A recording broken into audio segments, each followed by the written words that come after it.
Bonjour à tous, bienvenue. Bien, la semaine dernière, nous avions tenté de répondre à la question suivante, qui était censée avoir apporté la déesse Thesmophoros. Alors les glossateurs, les poètes de la période hellénistique et puis de la période romaine répondaient à cette question, bien, elle a apporté les lois.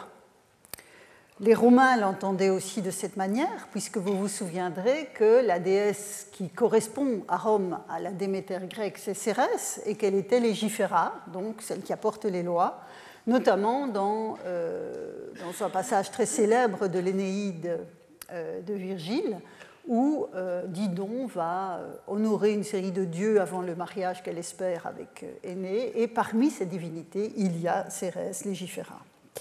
Quelques décennies plus tard, on l'a vu aussi, Plutarque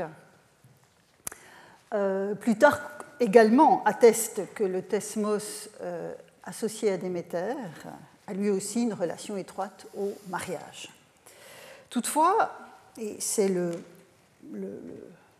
parcours auquel je vous ai convié la semaine dernière, l'analyse du mot thesmos dans ses usages les plus anciens invite à considérer la référence à un contenant spécifique.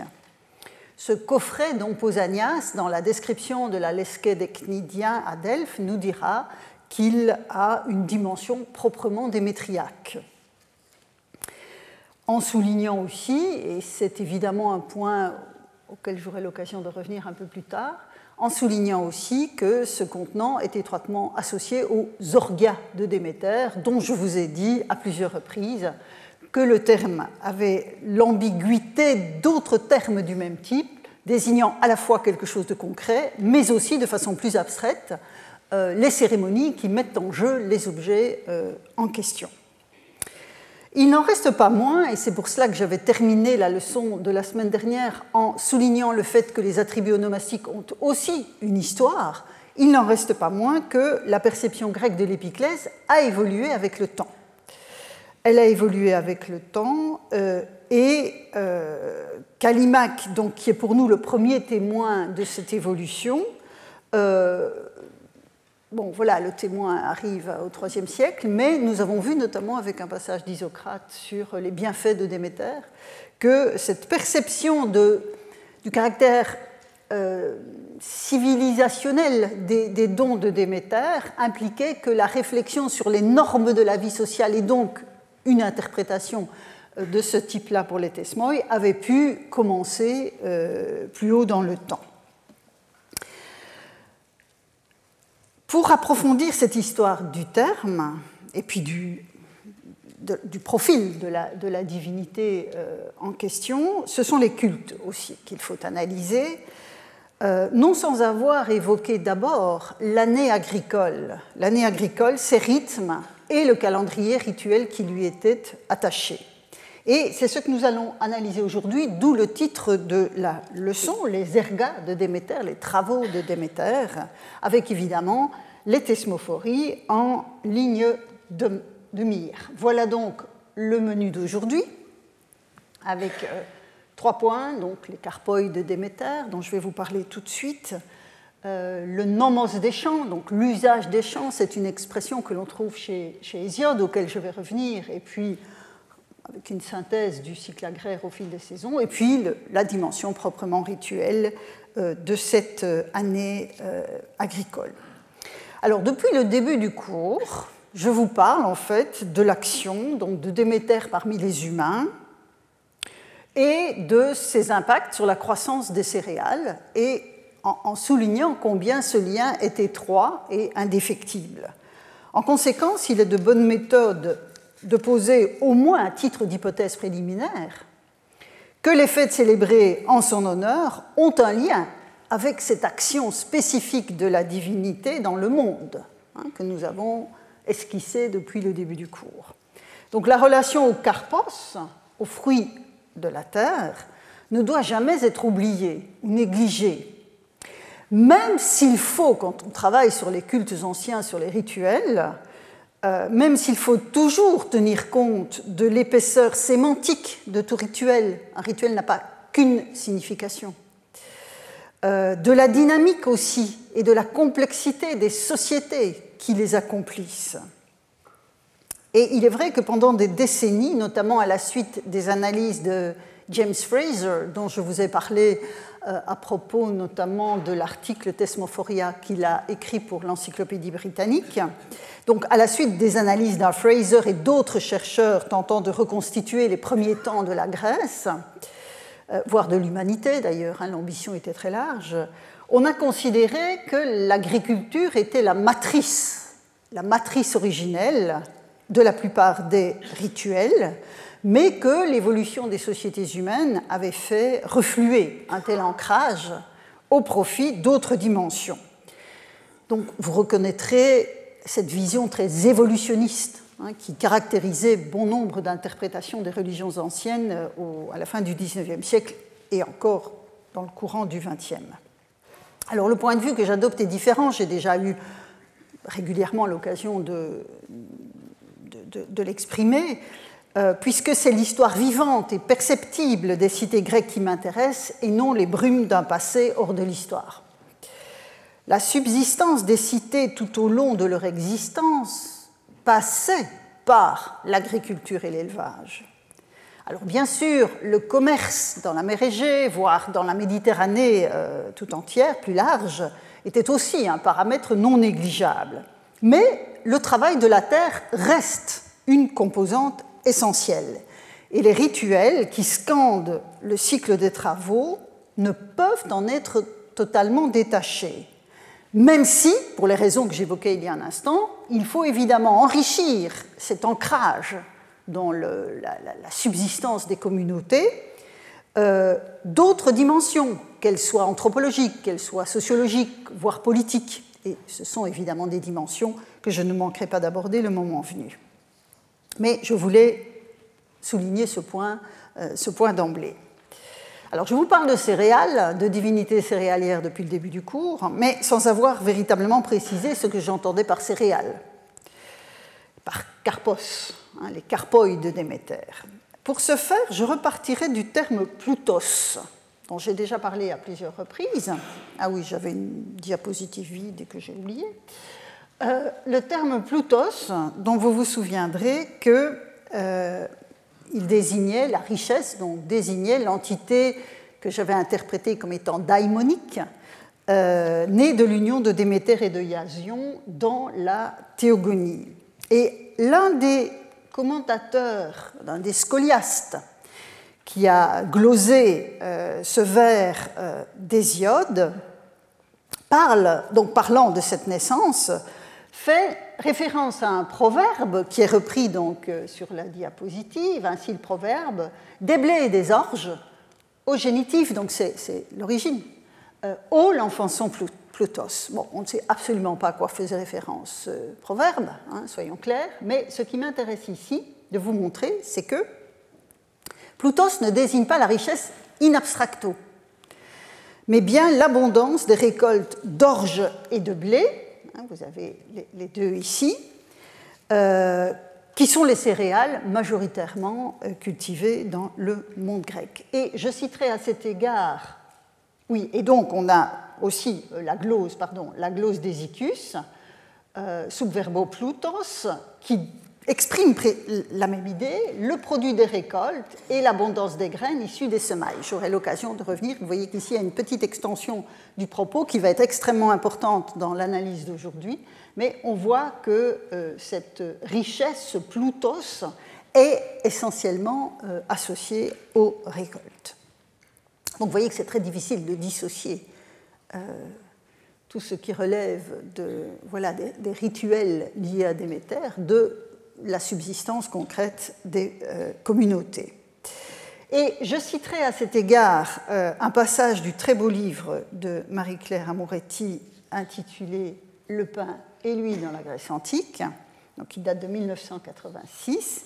Et à la page 39, elle écrit « Ce qui caractérise l'alimentation céréalière de la Grèce à l'époque classique, c'est l'utilisation conjointe de l'orge et du blé nu dans leur culture et leur alimentation, à l'exception des Spartiates, dont l'alimentation restait par tradition majoritairement dominée par l'orge. » Donc le blé nu, c'est celui qui permet un battage beaucoup plus facile pour séparer le grain et la balle.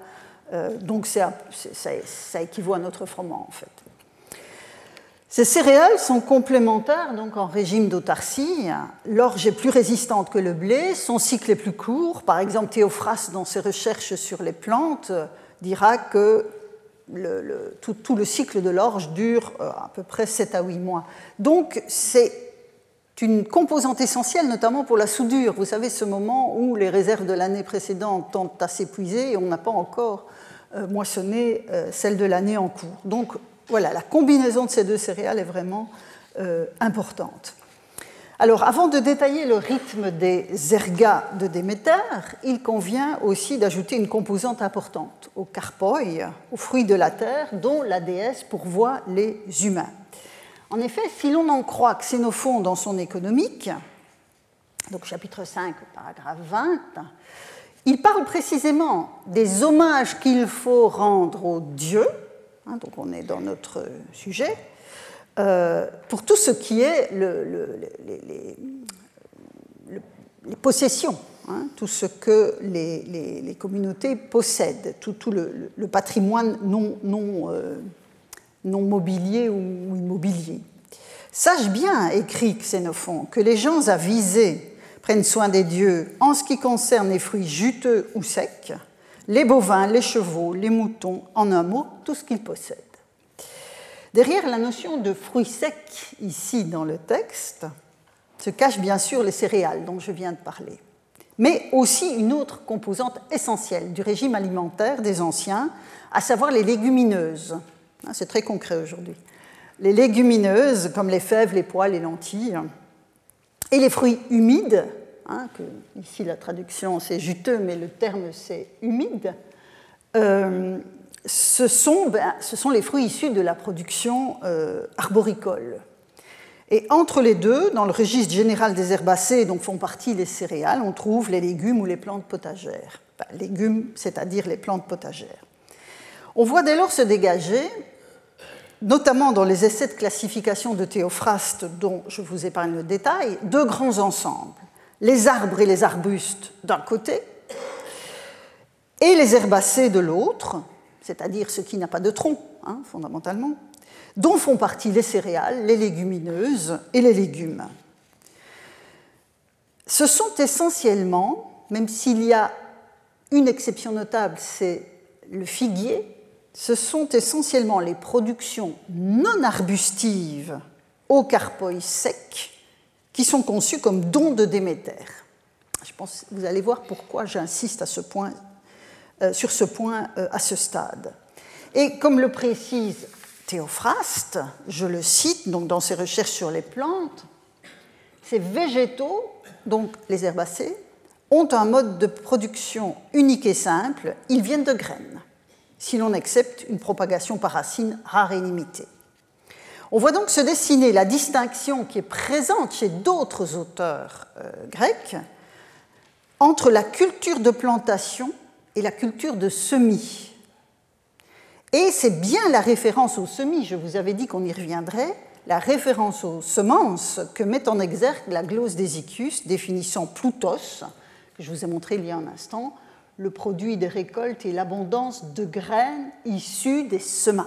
Donc c'est vraiment cette culture de semis qui est surtout incorporée dans la notion de Ploutos.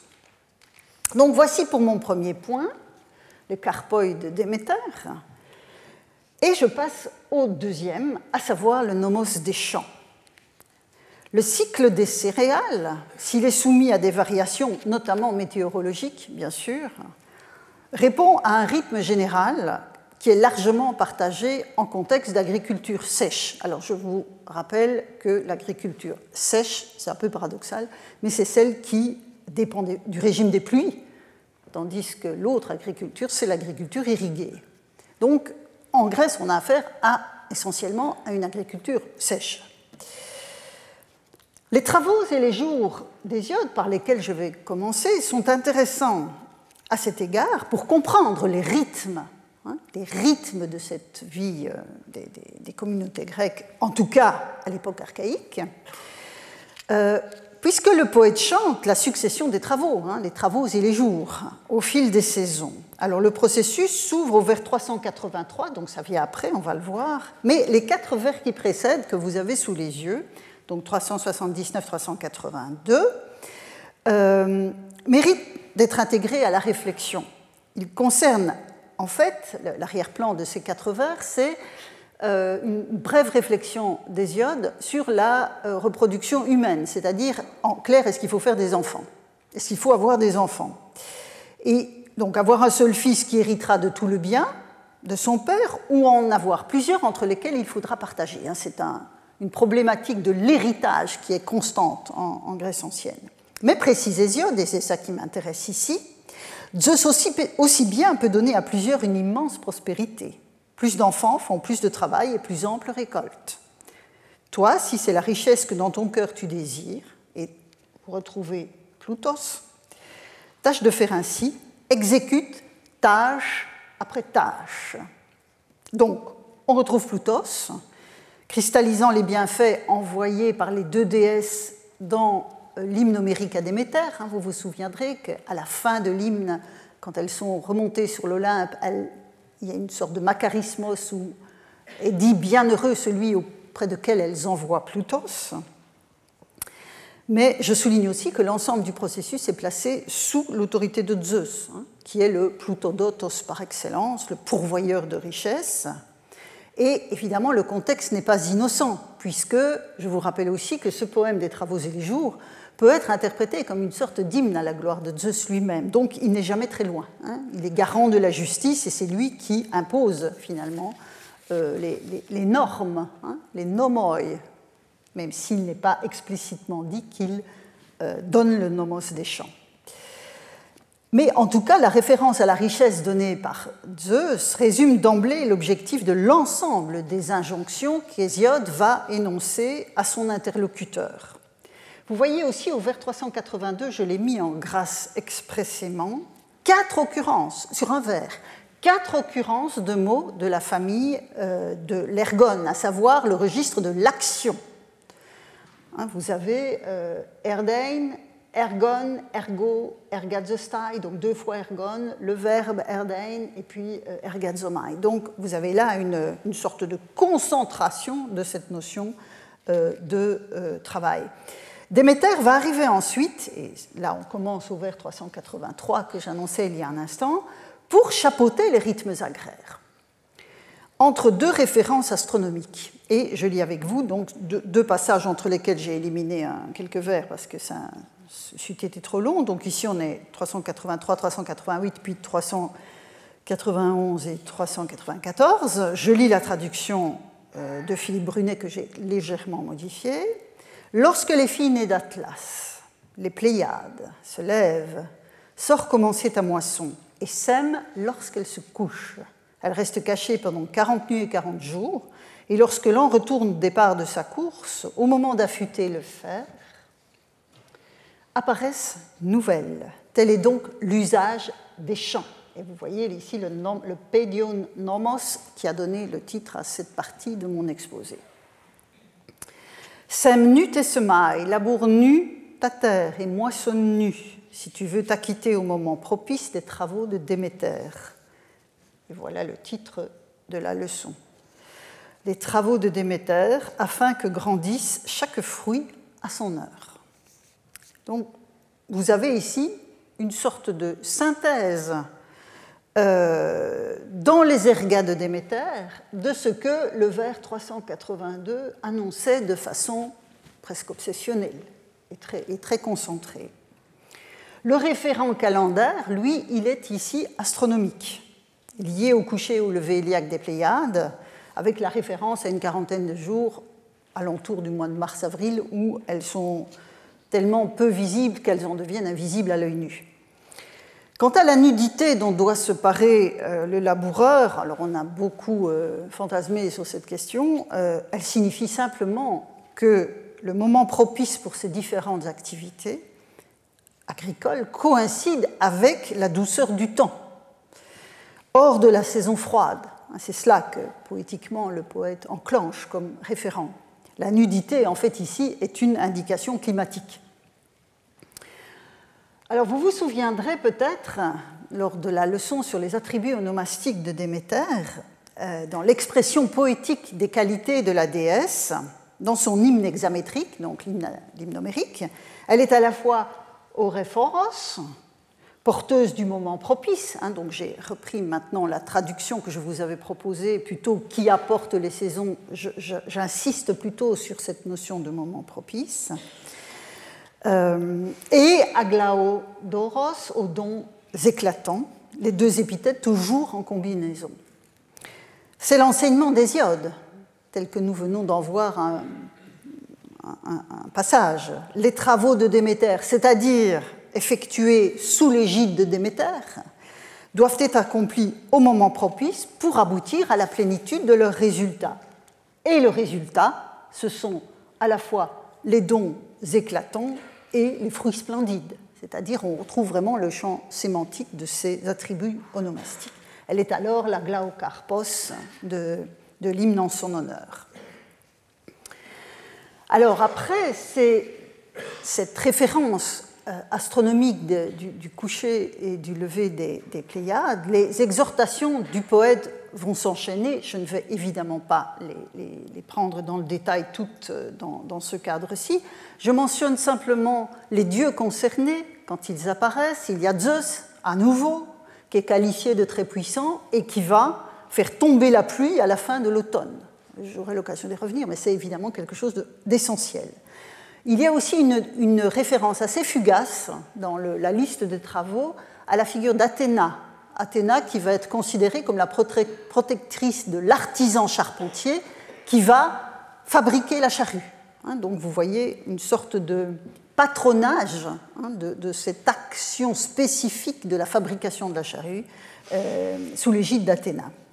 Arrive ensuite, et là je vais m'y arrêter, la mention des semailles explicitement. Donc on a vu que la référence aux semailles était déjà présente avec la notation des Pléiades, mais ici on a une explicitation des travaux à accomplir. Et je vais m'y arrêter parce qu'il y a une prière qui est associée à ce moment des semailles, et c'est la seule référence explicite à ce type de démarche proprement rituelle pendant l'année agricole. C'est pour cela qu'évidemment c'est un passage essentiel et intéressant.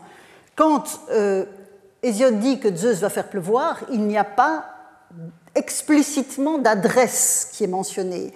Quand il parle du patronage d'Athéna non plus. Mais dans le cas ici des vers 458-469, on a 467, on a ce genre de référence. Donc, je lis la traduction avec vous. Dès qu'arrive pour les hommes le jour des semailles, maîtres et serviteurs, élancez-vous tous ensemble, labourez en son temps la terre, et vous retrouvez l'aura, de l'oréphoros. Labourez en son temps la terre, sèche ou humide, tôt et avec ardeur, afin que se gonfle la glèbe. Ensemencez la jachère pendant que la terre est meuble, on avait déjà vu ce vers précédemment. Retournez-la au printemps, la bourre d'été peut suffire, la jachère adoucit les enfants écartant la disette. Prie, et voilà évidemment les vers qui m'intéressent tout particulièrement, prie Zeus Ktonios, prie Déméter la chaste, que le fruit sacré de Déméter devienne mature, en commençant les premiers actes du labour. Zeus réapparaît quelques vers plus loin, si tout se passe bien. Donc vous avez ici, j'ai repris la prière, prie Zeus Ktonios et Déméter la chaste. Bon, Agné, on pourrait traduire autrement, mais j'ai repris ce que Brunet proposait.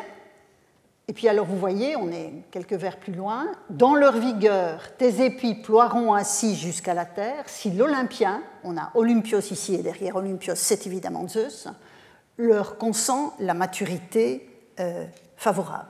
Vous êtes habitués maintenant. Le polythéisme, ça marche en équipe. Les semailles d'automne sont donc le point de départ de toute l'année agricole et un moment essentiel du cycle agraire, même si des semailles tardives peuvent intervenir.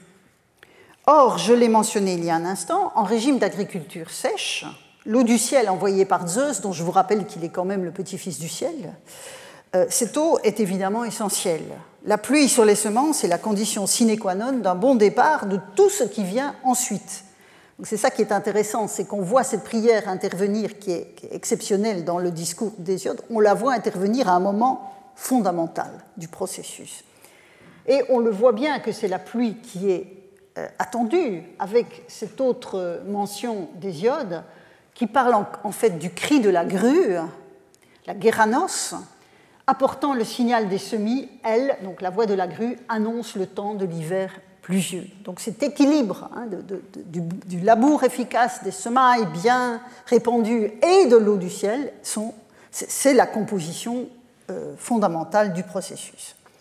Donc c'est évidemment pour cela que Zeus est sollicité en même temps que Déméter quand le temps des semailles est arrivé.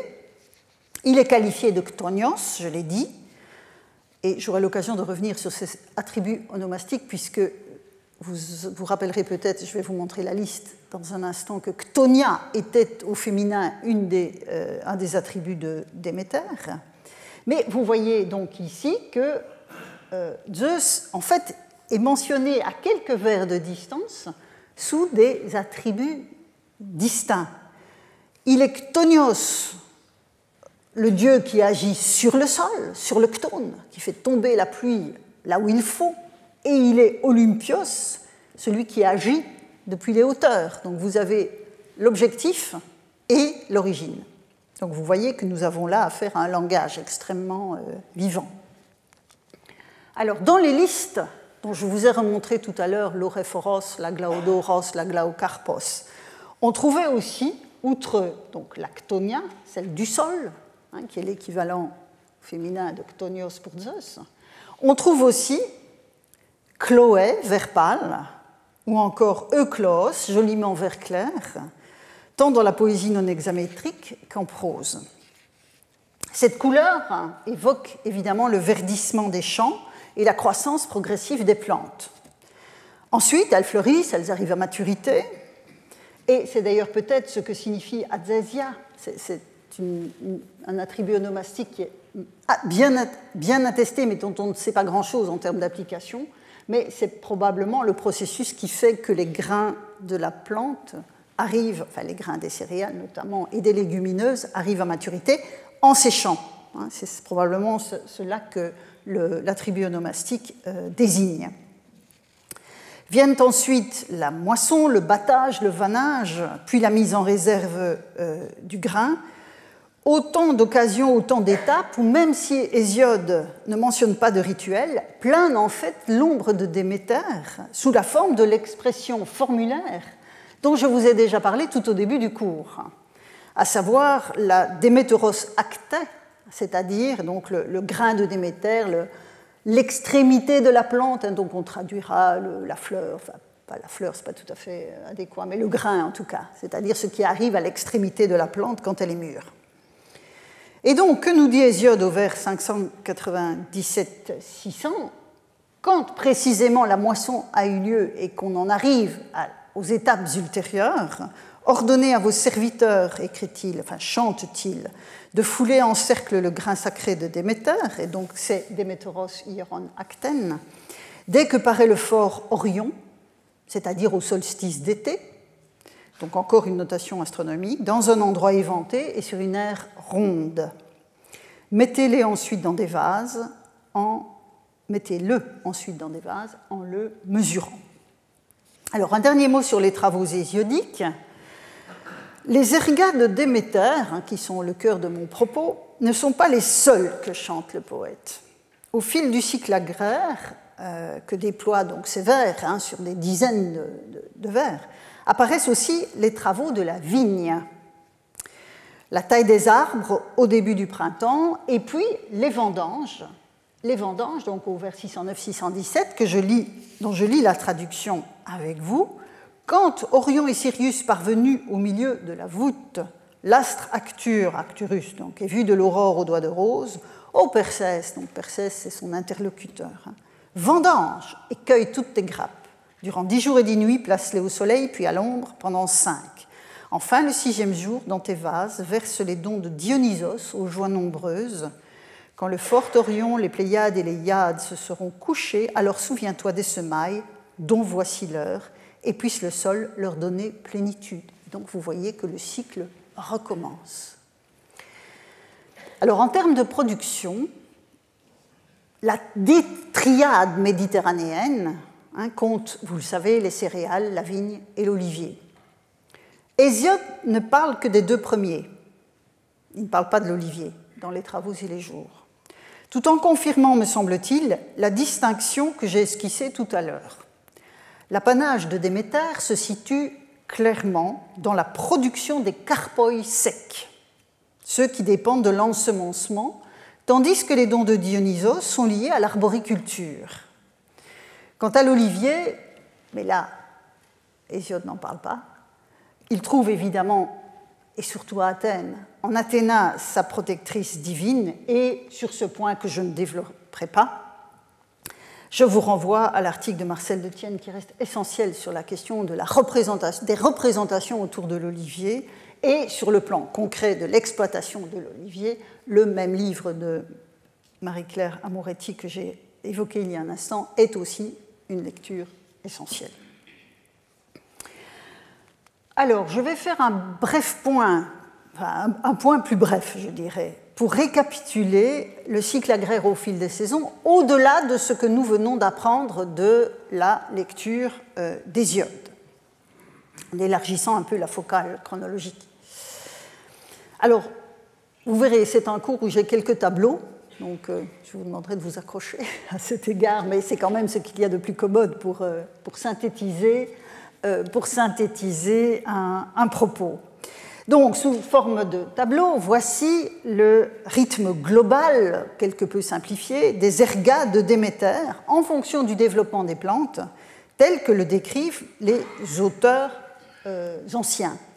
Alors, c'est un assolement biennal, c'est pour ça que vous avez en fait ici d'abord les labours de jachère. Les labours de jachère, donc, qui se situent au printemps et à l'été d'une année, et puis l'année qui va se dérouler entre les semailles et l'engrangement du grain ainsi obtenu.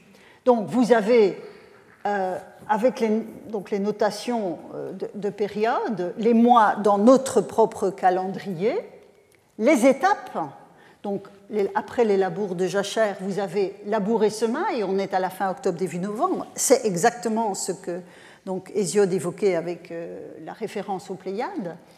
Vous avez donc à la fois pour l'orge, le type végétal, donc orge, froment et compagnie, certaines légumineuses, la germination, puis cette période au fil de l'hiver, donc de décembre à mars, dont Théophraste nous dira que la terre est entekloé, c'est-à-dire donc dans cette étape de verdissement.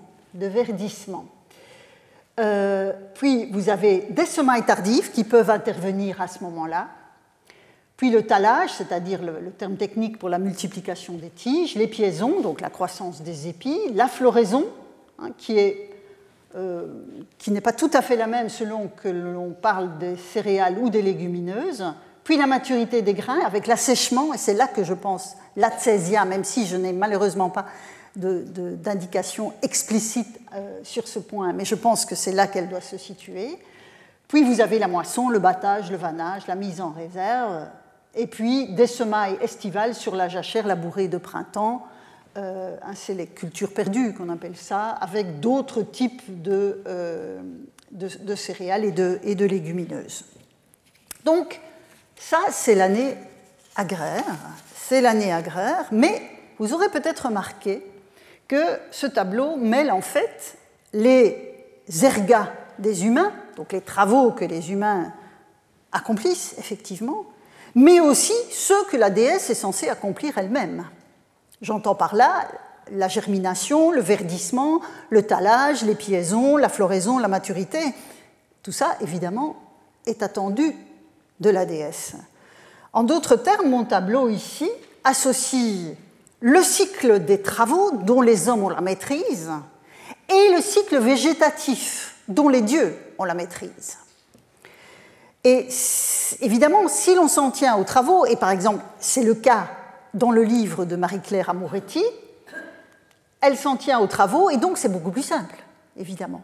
C'est beaucoup plus simple, on a juste les interventions attendues des laboureurs, des travailleurs de la terre, au fil de l'année.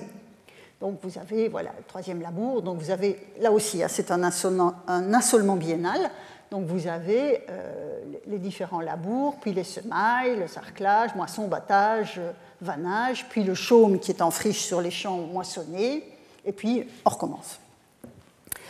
Donc l'ambiguïté du génitif Déméteros erga, donc les travaux de Déméter, est donc palpable.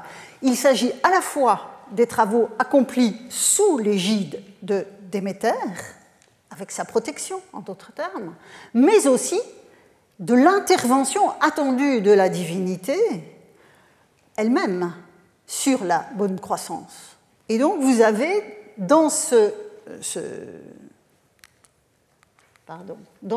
cet ensemble combiné, vous avez en arrière-plan toute la réciprocité qui doit s'imposer dans cette interaction entre les travaux des hommes, les offrandes qu'ils font à la déesse, pour qu'à son tour, elle favorise les travaux, mais aussi tout ce qui dépend du cycle végétatif. Donc une sorte de cercle vertueux de l'échange. Et donc, après ce passage sur le nomos des champs, j'en viens maintenant à la troisième partie de mon propos, qui concerne les fêtes, évidemment, c'est-à-dire la manière dont, dans ce cercle vertueux, donc ce cycle vertueux de l'échange, les hommes vont honorer Déméter afin d'obtenir ce qu'ils en attendent. Donc, ce sont les fêtes liées à la terre des semences, même si je vais faire une toute petite parenthèse sur les arbres. Alors, évidemment, comme toujours, malheureusement, je dirais, des fêtes du cycle céréalier, ce sont surtout les célébrations athéniennes, qui sont les moins mal connues, parce que, comme toujours, quoi qu'on fasse quand on travaille, presque quoi qu'on fasse quand on travaille sur l'histoire grecque ancienne, c'est évidemment Athènes qui est le cas athénien qui est le mieux ou le moins mal documenté. Mais même parler de fêtes athéniennes pourrait être un raccourci, car des variations entre les dèmes de l'Attique, donc toutes ces communautés, lors de la réforme de Clisthène, il y en avait presque 140, des communautés disséminées dans l'ensemble de l'Attique. Donc il y a des variations entre les dèmes qui se laissent saisir. Et il s'agit assurément d'un domaine, le nomos des champs est assurément un domaine où des adaptations locales sont particulièrement prégnantes, et où chaque communauté, même après un synécisme comme celui d'Athènes, est susceptible d'avoir conservé son propre calendrier festif, au moins pour une part. C'est-à-dire qu'il doit y avoir une sorte de négociation pour avoir des fêtes de la cité entière, et puis des fêtes qui, au niveau local, sont restées telles qu'elles étaient. Alors, je ne rentrerai évidemment pas dans le détail de chaque calendrier, ça me prendrait trop de temps, et donc je vais vous proposer un tableau, je vous l'avais annoncé, qui résume de façon synthétique, oui, d'abord une carte évidemment de l'Attique, avec en rouge, bon, le détail des noms n'est pas important, parce que de toute façon vous sauriez, c'est assez difficile à lire, mais je voulais que vous ayez l'ensemble de la carte de l'Attique, et donc ce qui est entouré en rouge, ce sont toutes les communautés pour lesquelles on a une information concernant des rituels pour Déméter. Donc, la documentation n'est pas mal. Et si je fais maintenant la synthèse des éléments que je trouve à la fois dans les calendriers attiques, mais aussi dans d'autres types d'inscriptions, on doit faire son miel de tout ce qui est disponible, comme des règlements ou des décrets honorifiques. Par exemple, si on honore une prêtresse de Déméter, on voit bien qu'il y a quelque chose dans le dème qui concerne la déesse. S'il y a des parts d'honneur qui sont réservées à une Déméter, eh bien voilà, il y a quelque chose une indication, en tout cas, fût-elle minimale. Et donc, vous avez ici à nouveau donc, les mois, comme tout à l'heure, mais auquel j'ai ajouté les mois de l'année athénienne. Vous avez quelques dates, mais vous voyez qu'elles sont rares, hein, les dates précises, et quand il y en a, ben, on a parfois aussi ce ne sont que des hypothèses. Vous avez la mention ici des types de fêtes qui sont attestés ou de la qualification des offrandes qui sont faites à la déesse. Destinataire, alors j'ai élargi, hein, la focale, j'ai élargi, et le type d'offrande auquel on a affaire. Et donc vous voyez revenir, alors entre parenthèses là, vous avez quelques mentions d'œdème, enfin en raccourci, mais bon, ce n'est pas l'essentiel de l'information. Donc vous avez ici la référence à des proérosia ou des prérosia ou plérosia, on a différentes graphies, c'est-à-dire des offrandes antérieures au labour, hein, pro-arotos, donc vous avez donc, ce qui vient avant le labour. J'ai indiqué ici les mystères d'Éleusis, même si le rapport avec l'agriculture est extrêmement détendu, j'y reviendrai. Vous voyez ici les thesmophories, sur lesquelles je reviendrai aussi, les cloïas, les antheia, les kalamaya, les skira, et puis les divinités destinataires, où évidemment Déméter se taille la part du lion, puisque c'était mon critère, avec des attributs onomastiques que nous avons vus passer dans les listes que je vous ai projetées précédemment. Donc vous avez une éleusinien, évidemment, vous avez la combinaison avec sa fille. J'ai indiqué aussi la présence de Gé, sur laquelle je vais revenir, une mystérieuse Daïra qui est une divinité éleusinienne, mais dont on ne sait pas grand-chose, mais qui se situe dans cette catégorie de divinités concernées par les offrandes agraires. Vous avez la Déméter Chloé, donc vous voyez ici, dans ces dèmes-là, j'ai la mention de Chloïa, mais évidemment dans d'autres, j'ai la mention de Chloé, mais les deux références sont à mettre ensemble.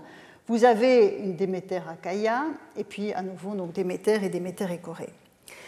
Alors, si je repars de cela et que je combine les différentes informations que je vous ai données jusqu'ici avec les étapes de ce cycle végétatif et de ces travaux agraires, avec les dates, avec la période et les activités religieuses synthétisées, vous voyez donc cette association qui s'opère entre des travaux qui sont inscrits dans un calendrier spécifique, des destinataires et des fêtes spécifiques elles aussi. Mais vous voyez, je vous parlais tout à l'heure de la difficulté même de parler de fêtes athéniennes parce qu'il y a des variations.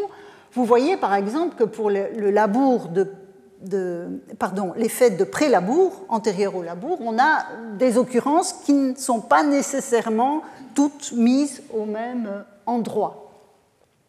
Vous avez aussi donc des destinataires et pas de mention explicite d'une fête précise. J'ai néanmoins mis en italique, pour mon amie Stella, la référence à des bêtes pleines, qui sont des offrandes tout à fait particulières, évidemment, sur lesquelles je vais revenir. Alors, l'outil tabulaire, il a le mérite de la clarté, enfin, en tout cas, j'espère. Néanmoins, il faut prendre quelques précautions par rapport à ce genre d'outils. Tout d'abord, même dans les calendriers d'Édème bien conservés, nous ne disposons pas forcément du relevé de toutes les fêtes qui sont célébrées au sein du dème ou par le dème au centre-ville. Ainsi, par exemple, dans le calendrier du dème d'Erkia, j'ai déjà souvent fait référence à ce calendrier dans des cours antérieurs parce que c'est une inscription remarquable, et ce calendrier qui est apparemment très complet n'intègre aucun des rituels que l'on peut associer à l'année agraire, hormis un sacrifice qui a lieu le 12 du mois Métagéitnion, donc là, ça veut dire qu'on est à la fin du mois d'août, début du mois de septembre, d'une brebis que les gens d'Erkia offrent à Déméter à l'Éleusignon de la ville. C'est la seule mention que l'on ait de ce type d'offrande. Comme on imagine mal que le dème d'Erkia n'ait aucun autre sacrifice à Déméter, on prend en fait la mesure de ce qui nous manque. Donc ça, c'est la premier caveat. Ensuite, on a parfois la mention de fête, mais sans date. Par exemple, ici, pour les skira et les kalamaya, la mention qui en est faite dans une inscription du Pirée, je n'ai absolument pas de date. C'est pour ça que j'ai mis en grisé. Je les ai mis à cet endroit-là, j'ai mis la référence à cet endroit-là, mais c'est clair que mon document ne me permet pas d'être totalement sûr.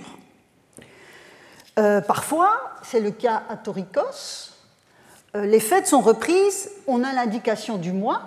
Bon, là, je n'ai pas repris les mois antiques, mais voilà, vous avez Boédromion, Hécatombaion ou que sais-je, mais il n'y a pas de jour. Donc, on le met dans le mois, mais on n'a pas la manière de préciser davantage. Donc, cette précision à laquelle on aspire est difficile à atteindre et il ne faut jamais l'oublier quand on se trouve face à un tableau qui écrase en quelque sorte forcément les contextes. Enfin, je l'ai dit tout à l'heure, mais je le répète car c'est fondamental, le cas athénien ne peut pas être érigé en standard pour tout le monde grec. Et je voudrais vous le montrer très concrètement. Et ça m'aidera à avancer dans le raisonnement sur cette relation entre Déméter et d'autres divinités associées aux productions végétales. Je voudrais faire un détour à cet égard par l'île de Mykonos. Donc, on est dans les Cyclades, et dans une remarquable inscription hellénistique, on est à la fin du IIIe siècle avant notre ère, une remarquable inscription, donc celle CGRN 156, fait référence en fait au cinécisme de l'île. Donc autant pour Athènes, c'est très difficile de dater le cinécisme, autant dans les îles, on a quelques mentions de cinécisme, à Kos notamment, au milieu du IVe siècle.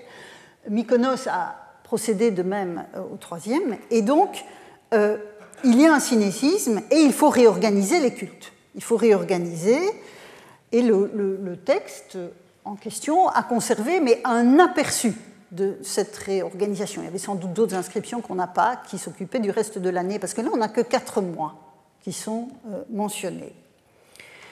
Et 3 de ces 4 mois nous intéressent plus particulièrement. Il s'agit du mois de Posidéon, du mois de Lénaïon et du mois de Bacchion.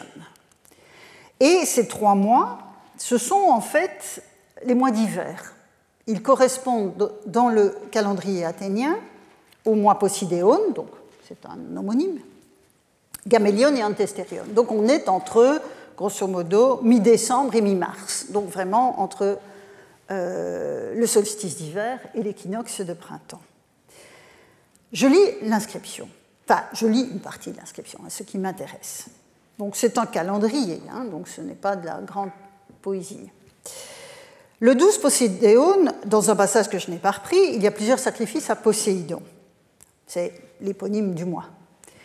Le même jour, donc le 12 Posidéon, pour Déméter Chloé, on retrouve la verdoyante, 2 truies qui l'emportent par leur beauté, l'une des 2 est pleine, le dos de la bête pleine est entaillé, que le conseil examine les truies, donc il faut les évaluer. À la prêtresse, que les archontes donnent le sacrum et une patte de l'autre truie, 2 chénisses d'orge, 3 coutiles de vin. Le 10 Lénaïon, au champ pour la récolte, et le champ pour la récolte, c'est hypercarpou, donc pour le fruit de la terre, si je dois traduire textuellement, littéralement. Le 10 Lénaïon, au champ pour la récolte, à Déméter une truie pleine primipare, à Corée un vérin adulte, à Zeus bouleuse, un porcelet, que les hiéropes les fournissent sur l'argent sacré, fournissent du bois ainsi que des grains d'orge sacrificiels, etc. Que se rendent à la fête, ici, que se rendent à la fête celles qui le souhaitent parmi les citoyennes de Mykonos et celles qui sont initiées à Déméter. Je ne traite pas ce point de l'initiation à Déméter là tout de suite, j'y reviendrai plus tard dans les semaines qui viennent. Ce n'est pas ça qui m'intéresse immédiatement, mais vous imaginez bien que j'y reviendrai. Le 11, donc nous sommes toujours en Lénaïon, lors de l'assemblée à Sémélé, donc la mère de Dionysos, un petit de l'année, on en fait 9 parts. Le 12, à Dionysos Léneus, un petit de l'année. Pour les fruits, et là vous avez hypercarpone au pluriel. Donc tout à l'heure on avait un singulier, maintenant on a un pluriel. Adzos ktonios, le revoilà, égé ktonier, des petits de l'année de couleur noire écorchée. Ce n'est pas religieusement permis aux étrangers, donc il n'y a que les gens du lieu qui peuvent y participer, et c'est à consommer sur place. puis le 10 Bacchion à Deiras, à Dionysos Bacchos, un chevreau, etc. Alors, si je prends les mois athéniens que nous avons vus passer et que je compare ce que l'on trouve à Athènes et ce que l'on trouve à Mykonos dans ce calendrier exceptionnel, vous voyez que du côté d'Athènes, en Posidéon, on a une gué dans les champs avec une vache pleine. Ici, on a une Déméter Chloé, 2 truies dont une pleine. En Gamélion, qui correspond au Lénaïon ici, vous avez donc Daïra et gué à l'oracle, dont une brebis pleine. Ici, on a un sacrifice le 10 à 3 divinités qui sont conjointes, avec une truie pleine à Véradé d'un porcelet, et puis à la fête de Dionysos, on trouve Dionysos lui-même, puis Zeus Chtonios, gué Chtonier, et enfin, en Bacchion, on a Dionysos Bacchos. Alors, la comparaison a évidemment ses limites, dans la mesure où, par exemple, les cérémonies pour Dionysos célébrées à Athènes, en Antestérion et plus tard, ne sont pas reprises dans mon tableau, mais il faut les avoir en tête. Mais ce qui m'importe ici dans cette comparaison, c'est de souligner l'extension potentielle de la période où la protection de Déméter Chloé sur les jeunes pousses est attendue, ce qui montre que la perception du verdissement de la terre pouvait être variable d'un calendrier liturgique à l'autre. Mais c'est compréhensible, et encore une fois, c'est pour ça que je pense essentiel de ne jamais oublier l'ancrage concret qu'il y a derrière ces rituels. En fait, fondamentalement, le verdissement auquel Théophraste fait référence notamment couvre plusieurs mois, depuis les premiers moments de la germination, allant même potentiellement, et c'est le cas à Torikos, vous voyez ici, les chloïas à Torikos ont lieu au moment du talage, c'est-à-dire de la multiplication des brins, et même parfois la formation des épis. Vous constatez en plus, je l'ai souligné tout à l'heure, que les bêtes sacrifiées à la déesse sont des femelles pleines. Le message porté par l'offrande procède donc par analogie, à l'instar des bêtes gravides, la terre est lourde de ses semences. Et on voit apparaître Gué et Déméter dans toute cette affaire. Toutes les deux sont susceptibles d'être associées à Zeus. On l'a vu chez Hésiode notamment. Mais nous sommes en contexte polythéiste et je vous dis souvent que il y a le grand défi qui nous est finalement présenté par toute cette documentation, c'est de savoir pourquoi telle divinité et pas telle autre. Comment est-ce que cela se combine ? Comment concevoir dès lors, dans le cas de Gué et de Déméter, le rôle respectif de ces deux déesses sur l'arrière-plan du cycle agraire ? Et pour répondre à cette question, je voudrais faire un détour par Rome. La comparaison est souvent un bon instrument de réflexion. Et je m'appuierai pour ce faire sur cet article de Jean Bayet, qui est déjà ancien, mais qui conserve toute sa pertinence pour le problème qui m'occupe. En effet, dans son article, Jean Bayet tente de comprendre la portée des Feriae Sementivae. Vous avez le nom dans le titre de l'article de la Revue d'Histoire des religions. Et ces Feriae Sementivae interviennent en janvier dans le calendrier romain, donc l'équivalent de Posidéon et de Gamélion.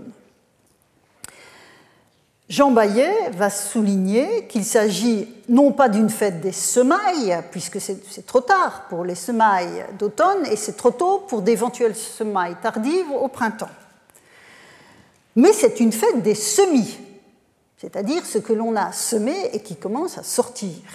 Et donc ce qui est au cœur de la célébration, qui, et Bayet le souligne bien, intervient dans une période de relâche des travaux agricoles, c'est la germination des grains et la sauvegarde de la végétation. Et Jean Bayet va convoquer un témoignage romain, donc tiré des fastes d'Ovide, où on voit très nettement que Ovide, qui parle de la fête en question, des Feriae Sementivae, considère qu'elle a lieu quand la glèbe est en gestation et en gestation des semences qu'on y a jetées. Donc c'est vraiment la terre qui est grosse de ces semences.